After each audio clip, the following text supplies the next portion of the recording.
Salut les filles, alors je suis super contente de vous retrouver dans une vidéo vraiment particulière. C'est une vidéo spéciale coaching, conseils, etc. Alors c'est vraiment quelque chose que je souhaiterais développer sur ma chaîne. Donc là c'est mon premier essai, tout simplement parce que c'est une vidéo sans aucune prétention, ce sont mes conseils personnels. Je ne tiens en aucun cas à dire de les suivre impérativement ou autre, c'est simplement pour les personnes qui en ont besoin et j'espère que ça les aidera justement. Alors la première chose que j'ai à dire à ce sujet-là, c'est que la confiance en soi, ça se travaille. Si certaines personnes m'ont demandé de faire une vidéo spéciale avec des petits éléments de réponse ou des petites pistes pour pouvoir avoir confiance en soi ou avoir une meilleure estime de soi, c'est tout simplement parce que je dois avoir justement cette image de personne qui a confiance en elle.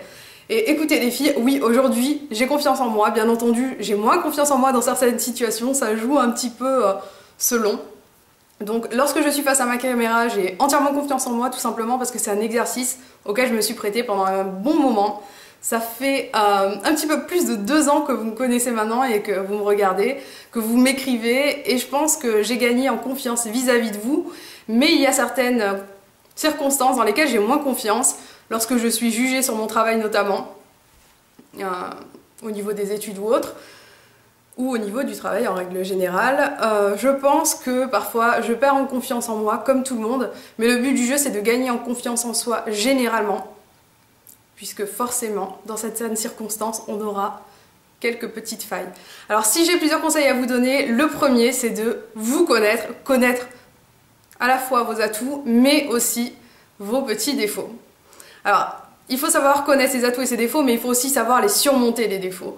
Vraiment travailler dessus et j'ai envie de dire, c'est bien de se connaître, mais c'est encore mieux d'agir de telle façon à ce qu'on devienne ce que l'on veut être. Je pense que vous avez compris ce que je veux dire.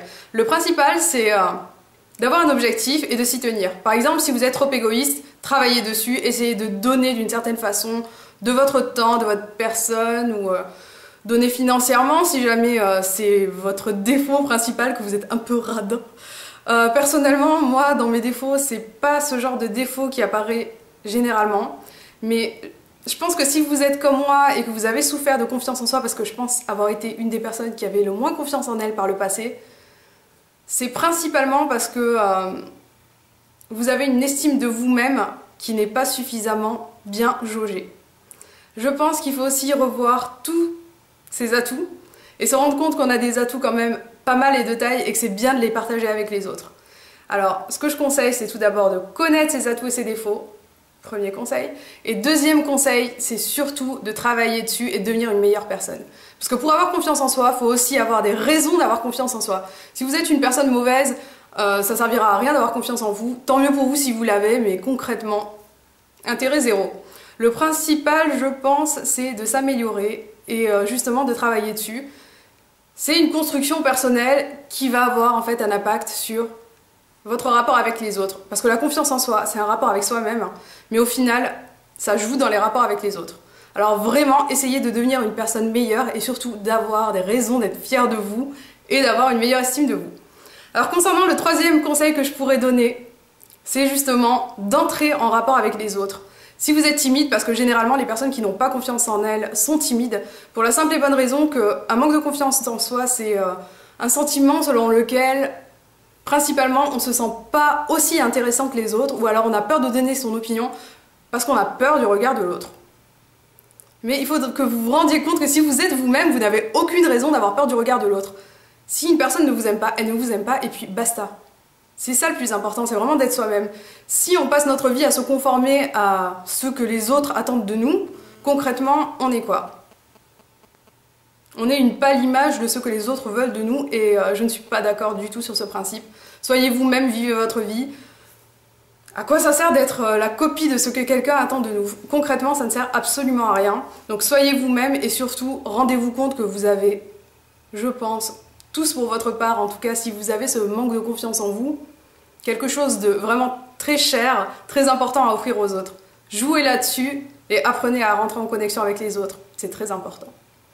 Ensuite, concernant le quatrième conseil que je peux vous donner, c'est prenez soin de vous. Alors c'est vraiment superficiel ce que je vais dire, et je sais que certaines personnes diront qu'il n'y a aucun intérêt, mais je ne suis pas du tout d'accord. Alors dans le passé, j'étais pas aussi apprêtée, on va dire, que je le suis aujourd'hui, tout simplement parce que j'avais l'impression que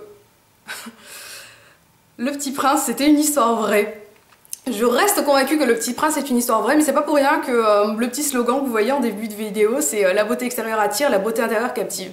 Je pense que c'est exactement ça, et c'est l'erreur que fait principalement le genre de fille comme moi, qui se dit si une personne m'aime, elle m'appréciera pour ce que je suis.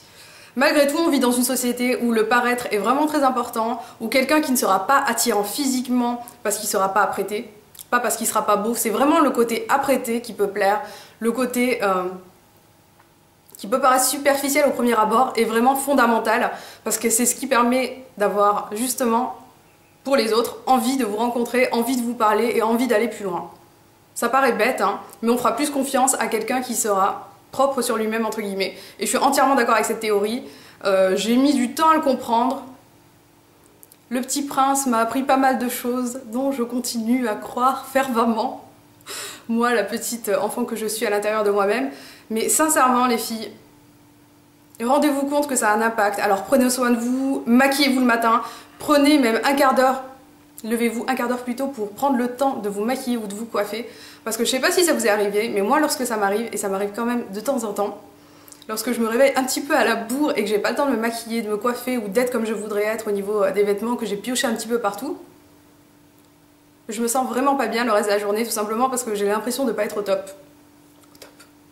Comme si on était au top. Non, mettez-vous au top de votre personne à vous et pas au top de l'idéal qu'on se fait aujourd'hui. Vraiment, jouez avec vos qualités et habillez-vous comme vous avez envie de vous habiller. Ayez l'air, comment dire, plus apprêté. Et surtout, cachez vos défauts en sublimant vos atouts. Tout comme les qualités intérieures, je pense que les qualités extérieures doivent ressortir. Alors le dernier conseil que j'ai à vous donner, c'est soyez vous-même et ne faites pas attention au regard. Alors s'il y a des personnes qui dans votre entourage vous font part de ces déceptions au niveau de votre attitude, prenez ces remarques en compte. En revanche, les personnes extérieures qui vous veulent pas forcément du bien, pas forcément du mal, mais qui vous connaissent peut-être même pas et qui ont des jugements hâtifs sur votre personne, mais vous pouvez tracer votre chemin, faire votre vie et vraiment avancer sans faire attention à ça parce qu'il y a des personnes totalement inutiles. Un regard négatif d'une personne dont vous n'avez que faire n'a vraiment aucun impact dans votre vie et s'il en a un, il devrait pas. Sincèrement, soyez vous-même, n'ayez pas peur du regard des autres. Alors je crois qu'on a atteint les 7 milliards d'êtres humains sur Terre et je pense que sur les 7 milliards d'êtres humains, il y en a quand même quelques-uns qui vont accepter votre personnalité et vous allez leur plaire forcément. Alors du coup, moi tout ce que j'ai à vous dire c'est soyez vous-même et le regard des autres, des personnes extérieures, vous le mettez de côté. Ou comme ça et vous avancez. Ah là là. Une petite pointe de folie aussi, ça fait du bien dans la confiance en soi. Très important. Alors voilà, j'espère que cette petite vidéo un petit peu particulière, pas très formelle et assez étrange peut-être, vous aura plu. Je vous fais d'énormes bisous et je vous dis à très vite. Ciao.